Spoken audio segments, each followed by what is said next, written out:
So it's clear that this is no easy feat. This is in fact war, a war that has multiple battlefronts. Do we talk about SDRs? Do we talk about debt cancellation, conditionalities, reform? What currency should we borrow in? The list is endless. Wherever we start, what is clear is that at the heart lies a power struggle. And as we push on these multiple and intersecting complex fronts, the global financial architecture must be not only reformed but destroyed. Jason Hickel calls it an apartheid of global economic governance. We must remember all the new manifestations of this core issue. From a feminist perspective, we know there is a new financialization wave which we may not have been in older debt struggles, but currently exist. We know how the World Bank is pushing what they call a cascade approach, which is insidiously privatizing all facets of life. We know that in this financialization, women continue to carry the greatest burden. As our states negotiate conditionalities, it leads to a shrinking of the role of the state in provisioning public services, which are so vital for women's lives. With private finance entering the fold, there's been a focus on a mega infrastructure development, and so the services that women use are left out. Services like maternal health care being seen as not profitable enough. And if there's an investment in them, user fees act as a huge barrier to their access. And so we must keep watch and fight back these new manifestations too. It is this skew of power that manifests in different ways to form all these battlefronts. But the themes remain really the same. The themes of exploitation, of extraction, of possession, and of oppression.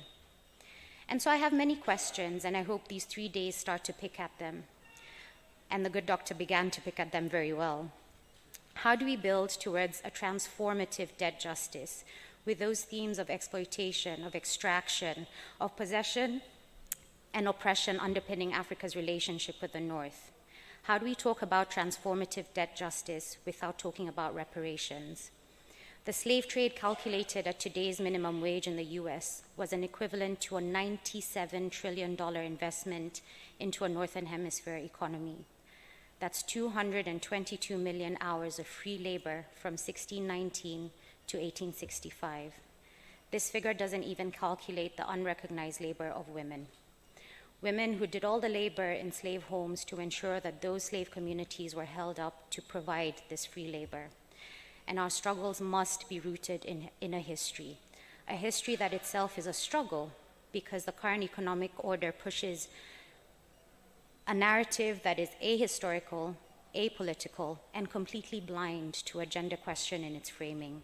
And we must constantly root back to history, to power questions, and within those to feminist analysis and alternatives to ensure rebalance. But I've also been wondering how we fight to have freedom to, and not just freedom from.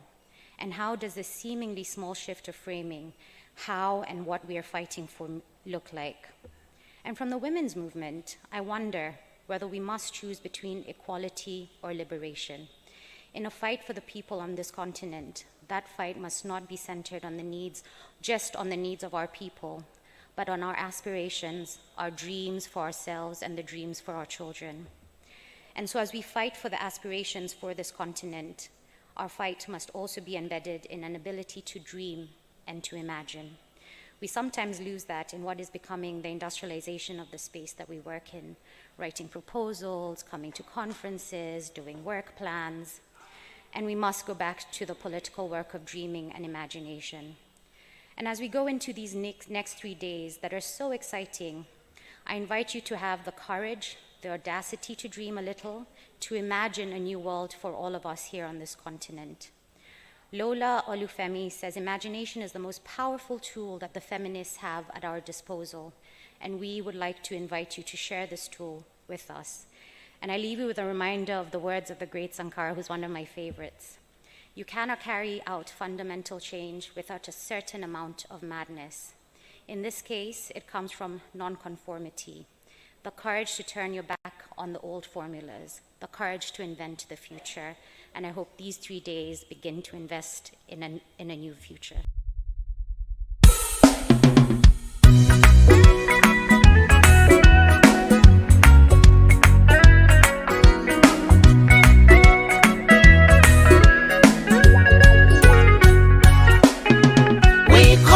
policies and practices that put people first. We call for policies and practices that put people first. You and I are the people who hold our governments to account.